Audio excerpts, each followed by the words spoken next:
Here we go. You're tuning in to Will Love Listen. Now listen.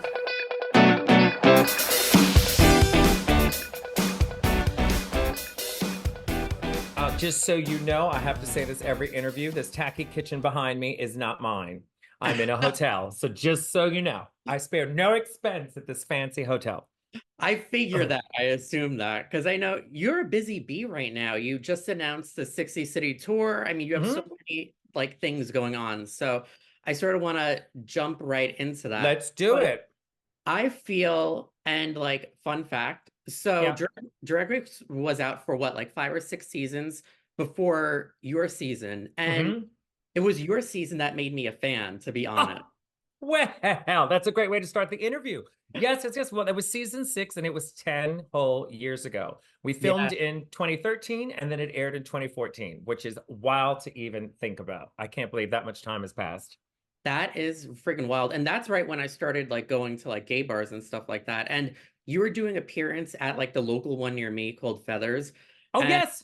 You remember. Okay, cool. I've been to Feathers. Yes. No, that's crazy to even think about. Oh God. Because what Feathers is in in New Jersey, right? Yeah, it's right outside the city, Bergen County. Yes. That's it. And you know what? And I think I was only there one time before Drag Race because a lot of my friends used to work there. You know, I would work in the city and they would work out there. And I think I had only been out there maybe once or twice for some benefit of some sort prior to Drag Race. And then after the Drag Race, I had gone there quite a few times. They were lovely. Yeah, I remember that because that was like right when I started going to gay clubs. And I think I snagged like a picture of you or something. It's like, oh, really? Oh, this is good. Well, I hope you're not planning a political career because that picture will ruin you. It will ruin you in years to come. Not at all. Which I'm excited about, like the tour and stuff, because what got me most excited was you had made some comment like it's not for the easily offended. Correct. And I'm like, yes, thank God, because for a minute I felt like comedy was going to be canceled because everyone is so fucking sensitive now, and I'm like, what the fuck? Could we turn back time? Because like, well, I often ask the question, are people more sensitive now or we're just hearing more of people's opinions because of social media? So I think it's kind of a mixture of the two. And also, I don't know if people really are offended by something because they just want to be the person to point out and get rid of someone else, to look like I'm the one who's doing the right thing. And so that's kind of exhausting within itself because no one is perfect, obviously. And a majority of the time people will laugh at something, but just don't like to publicly admit it. So it's a catch-22 here with this kind of madness. But I have to say that there is an audience for it. There are people with, thick skin that can take it and are willing to laugh at themselves. And I'm grateful that I have found them and they have found me, and that's what works. It's not for everyone. And if you're one of those people who don't get it, you're really fucking missing out. That's all I gotta say. It's so true. So I'm excited. So could you give like some of it away, like what like topics, subjects, etc. What do we expect on the tour? Well, it's everything. It's everything. I mean, the world is a shit show right now, and so there's been many different versions of what I was going to do. But the way things work in America, things move so quickly. In general, every day you turn on the TV and there's like another scandal. So I usually just start with more material than I need to begin with, and then from that you just totally downsize, and then you also interject whatever's happening in the current news. And I like to keep it somewhat free. There is a scripted portion of the show, but obviously there's scripted things where I talk to the audience and we talk about what's going on in their lives and what they're experiencing. And, since we're starting at the beginning of the year, what's new in their year? How do they feel going into this political year? So there's just lots of random topics that we can discuss, but it just really varies night to night and where I am. Because like in America, we will be talking about specific things that obviously relate to America. You go to the UK, you go to Australia, it's a whole different world. So we adjust nightly depending on where we are. That's really cool because I know some comedians, because I actually interview like a lot of comedians. Like I've interviewed everyone from like Nikki Glazer recent to Kathy Griffin years ago, and then Margaret Cho and stuff. So I love comedy. And sometimes comics change it up all the time. You have to. They kind of have like a set kind of thing. So I like the fact that you're like changing on a Yeah, regular basis. you get so bored, and also with specifics, it gets kind of tricky because nowadays social media and everyone wants to film and record the show, and it's kind of Yeah. like if you know all of it before you go in and see it, then it doesn't create a magical evening for you. Obviously there are bullet points, and obviously there are moments and jokes and setups that you do keep structure wise, but overall, I think that I'm most at ease, and this is me speaking for myself, is that I'm most at ease and comfortable with an audience and kind of whatever happens, happens kind of a game. So I don't get freaked out if something doesn't work out or something doesn't this, you're there with people that want to see you anyway. So you can't get deterred by that kind of madness. But Yeah. I do have some friends, some performers that are just like by the book every night, by the time, by the clock. And I'm like, God bless you. I wish I could do that. But that to me is more acting than doing comedy, I find. And not to say that you can't do both. I just mean, like, I guess when I'm doing something that is scripted, for instance, television or play or musical of any sorts, it is kind of constricting for someone like me. So I like the liberty of either doing it, sometimes don't, and sometimes you just get swept up into something else when you're talking with the audience that you realize, oh, I didn't even do X, Y, and Z, and then you're just like, oh, but we did the time slot, we had a great time, that's that. So you also know in the back of your head, you've got another 60 dates, 59 dates to do that you'll get it in eventually. Yeah. Just for that night, that's where we were. So I don't get so hung up on those types of things, and I like to just kind of feel it out as we go, because something can happen newsworthy that day that you've got a great joke for, that it's the best time to use it. Yeah, I love that concept because it's like you mold it to like your audience that night. You have to. You have to. And it just, for me in particular, it just gets really hard to do the same thing every night with structured views. That bores me to death. I don't work in a cubicle for a reason. So I couldn't imagine doing the same thing every day on that level. It doesn't work for me. Yeah, no, it would be like boring, I would imagine. Very much so. But some people strive in those moments. I ain't that bitch. I am not that bitch. Is there going to be like a lot of like audience interaction? Like, are you going to Well, we rent do. people We out? do a lot of that. We do a lot of that, and it's because each night I do a meet and greet prior to the show. So there's 150 to 200 people that I get to meet Oh, no. prior to it. And so by doing so, what's great is, they're at ease, I'm at ease, you get to schmooze with them. And then they are usually the first 20 rows, whatever it is, 10, 15, 20 rows, depending on what size venue we're in. And they're on my side. But during the meet and greet, you get to experience who's the drunk, who's the fun one, who's the asshole, who's in a miserable marriage. And all of that works to your advantage during the show, And I often refer to it as a SeaWorld scenario, is that when people go to SeaWorld, they want to see the whale. And so they're going to sit up close to see the fucking whale. But the thing is, if you get that close to a whale, you're going to get wet. So when you're that close to me, I could be your best friend, but I also will turn on you in a minute. And usually that's what they want. That's what they come for. So it works out well for me. I have no complaints. That is so cool. So, and it's smart to do that. So you do the meet and greet like before the show. I do it before the show because I'm a drag queen, so I like to look fresh in the photos. Yeah.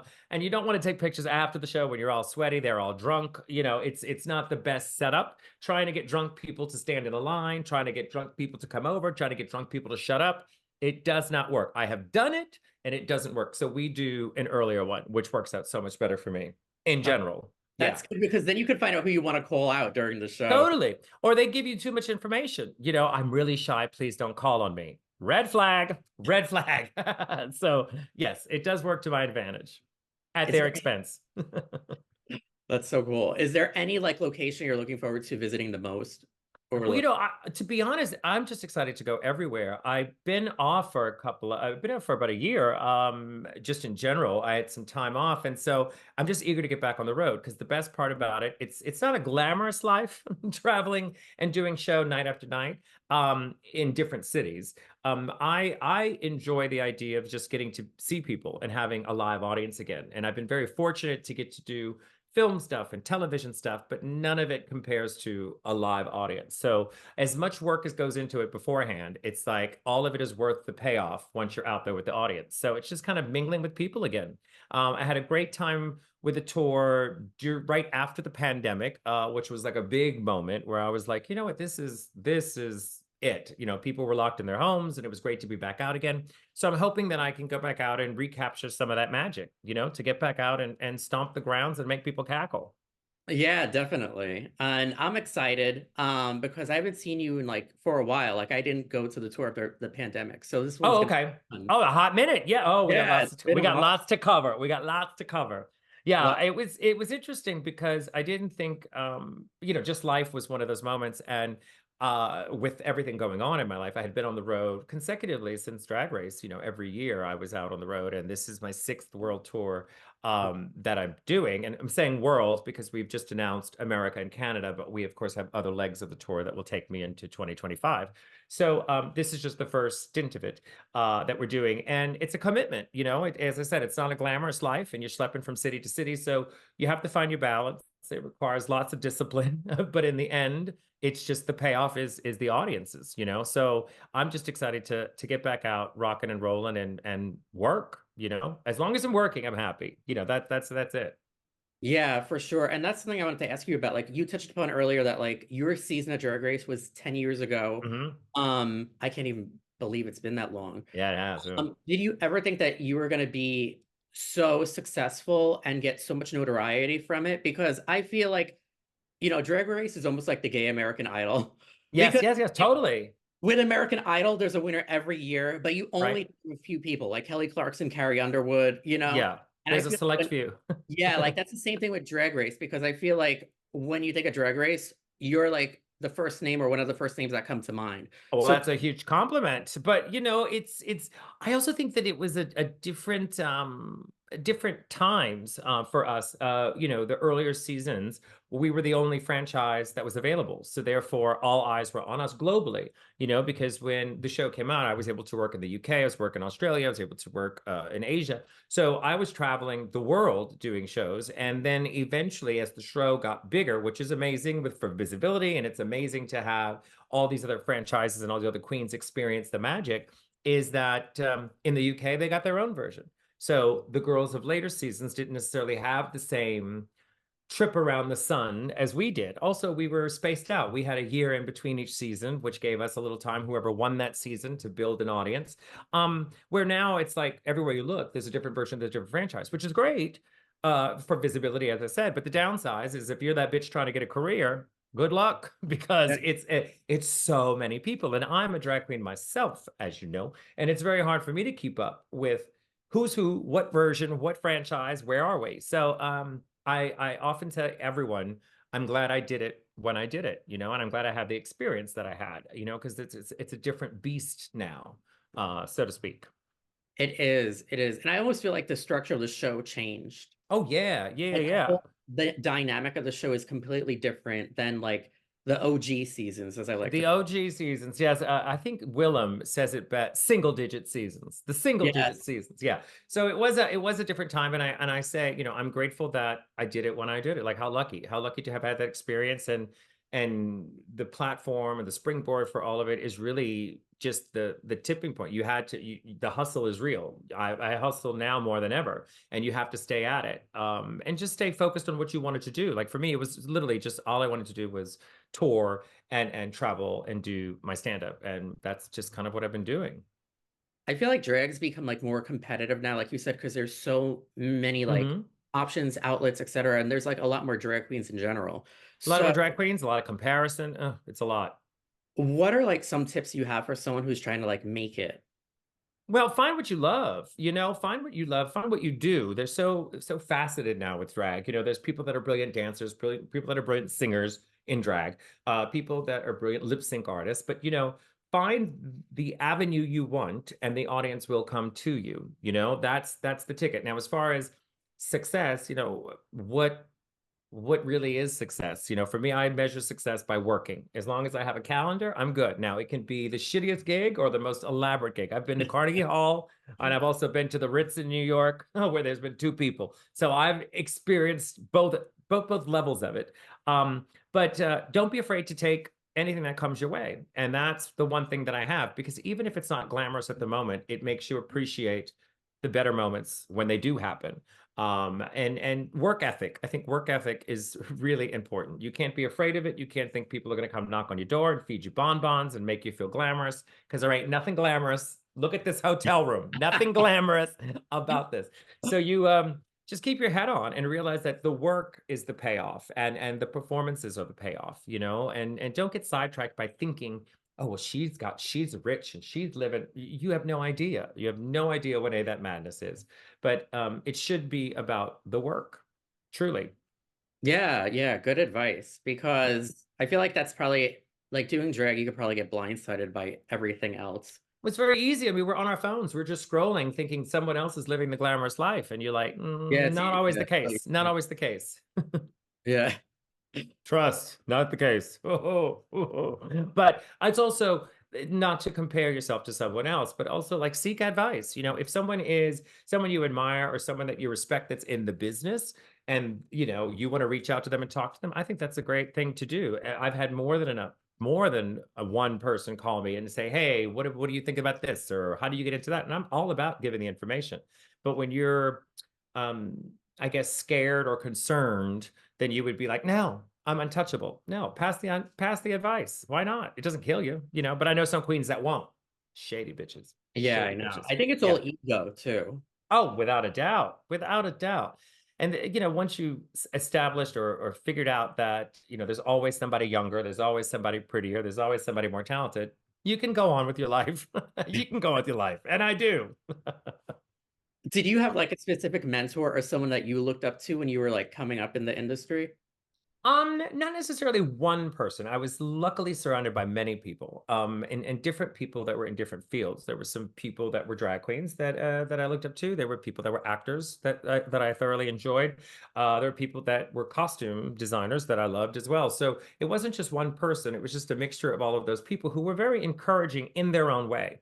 It wasn't me sitting down with them and saying, this is what I want to do, and everybody going, no, it was strictly in the moment realizing, oh, there could be a future in this, or oh, I'm interested in this aspect of show business. And they were encouraging at that time, which I think really paid off, which is why, to get back to what I was saying before, it's important to encourage people or to give honest advice and just to remind people that it's not always this sparkle and glitter, you know, that it does require work. And it's all there for the taking. I mean, we can see nowadays there's so many people that are successful, or so many people, I say successful, but you know, let's say rich and famous, and you're thinking there's nothing special about her, but it's usually work ethic. You know, it's Sure. usually they hustle to get there. And that kind of happens. On occasion, you get nepotism, and on occasion, you get some useless bitch. But majority of the time, it's not just your talent, it's your work ethic as well. Yeah, I never even thought of it that way. But Yeah. that's true. Like sometimes you'll be like, how the fuck is this person successful? But then they have a hustle to them. Of So course. And the hustle is real. I mean, you look at these TikTokers that, I mean, I'm fascinated by the people that can create that content in a short period of time and to do it on a daily basis. I mean, that is a job. And you're open to criticism. Everybody has something to say about it. But to keep up with that, kudos to all of you. I don't have it in me. I can barely do a post and a tweet in a day, but I'm fascinated by the people who do it. I mean, that's skill. That is really skill and determination. That yeah, doesn't mean it's good. I didn't say it's all good, but yeah, it's amazing what they can accomplish. yeah, that is true. That is true. So you really are. I feel like you're the quintessential drag queen Oh, because it depends on who you talk to, but yeah, I appreciate the compliment. It's I think drag, everybody does drag for different reasons, you know, and I've had a couple years before Drag Race, I had 18 years before Drag Race, that I kind of figured out what I wanted to do. So that kind of helped me. So when the opportunity came, it just kind of shifted things into the right path, you know, so the payoff was worth it. yeah, And not to say that, you know, people can't experience that now, but I think it's the one time being old was helpful. So it worked out well. It worked out well. so what else do you have like in the works Mm. that you'd like to sort of like discuss? Yeah. No. Well, there's a television thing that I can't talk about at the moment, but there's also Hurricane Bianca 3 that we were set to film last fall, 2023, but there was this thing called the writer's strike, which Oh, I know. yeah, set that to another place. So we've been now just trying to reschedule. So I will be on the road with this show till 2025, which takes up most of my year. And we're trying to see if I can, in between breaks, maybe film the movie, but you know how that is. It's really about getting everybody on board. Everybody was set to go, and then we all couldn't do it. So I'm hoping that I can get that done this year. And this television thing, fingers crossed, that's just kind of where we are with all of it. Everything's kind of up in the air, but the excitement is just getting back on the road for me at the moment. And whatever falls in within those slots, because I've got a lot of places to be in the next year. So I know, looking, we're gearing up. We're gearing up. Yeah. But how lucky? Yeah, just totally, completely. Are you able to say like what network for the show? I can't, because it's in their pre-production scenario. So as soon as I can definitely talk about it. But yes, soon. Don't worry, it's not Drag Race. Rue's not dead. It's not that. No.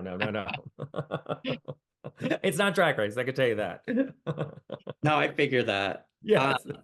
I'm thinking like a House of Villains type show. Have you watched? That would be great. Oh, it's not a reality show like that. No. It's not that type of thing. But I would love to do that kind of a thing. Oh yeah, House of Villains would be amazing. I would do Big Brother in a heartbeat. Yeah.